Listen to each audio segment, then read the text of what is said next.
డైరెక్ట్గా తీసుకొచ్చి నాకు గడసరత్తా సోసరకోళ్ళని లేడీస్ షోలో పెట్టాను. చుట్టూరా 70-80 మంది లేడీసు, నేను ఒక్కడిని. నేను టోన్ జీన్స్ వేసుకుని టీషర్ట్ వేసుకుని యో అంటుంటే జనాలు ఎలా రిసీవ్ చేసుకుంటారో తెలీదు. అంటే యూ నెవర్ నో. ఓ 10-15 ఎపిసోడ్లు అయ్యేంత కంగారు పడ్డా. నాకేం తెలియదు. అది ఆఫ్టర్నూన్లో ఫ్రెండ్స్ ఏడిపించేవాళ్ళు, ఇంకేముందిరా అక్కడే అయిపోతావు నువ్వు, మధ్యాహ్నం పూట అలా లేడీస్ గేమ్ షోలు, కుదిరితే అలా వంటలు అవి చేసి జాగ్రత్తగా అలా ఉండరా అని ఏడిపించేవాళ్ళు. నేను దానికోసం రేడియో వదిలి మరీ వచ్చాను.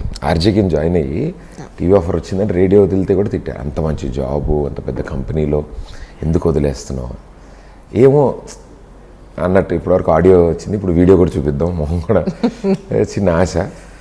అండ్ బట్ స్టార్ట్ చేసినప్పటి నుంచి ఒకటే బిలీవ్ చేశా, ఏంటంటే నేనులా ఉండగలుగుతున్నాను. I don't need to act. కొత్త క్యారెక్టర్ తీసుకొచ్చి రోజు నేను గెటప్ వేసుకుని లేకపోతే ఏదైనా చేయాల్సిన అవసరం లేదు. నేనులా ఉంటే చాలు, జనాలకి అలా నచ్చుతానా లేదా చూద్దాం. సో ఇంట్లో కూడా ఇంతే, చుట్టాలతో అలాగే పండగలకి ఊర్లు వెళ్ళినప్పుడు మా అత్తలు పిన్నులతో ఎలా ఉంటానో ఆ షోలో పెద్దవాళ్ళతో అలాగే ఉన్నాను. నేను మళ్ళీ చెల్లెళ్ళు ఉన్నారు, వదినలు ఉన్నారు, మరదళ్ళు ఉన్నారు, వాళ్ళతో ఎలా ఉంటానో ఆ కోడలతో అలా ఉండేవాడిని. సో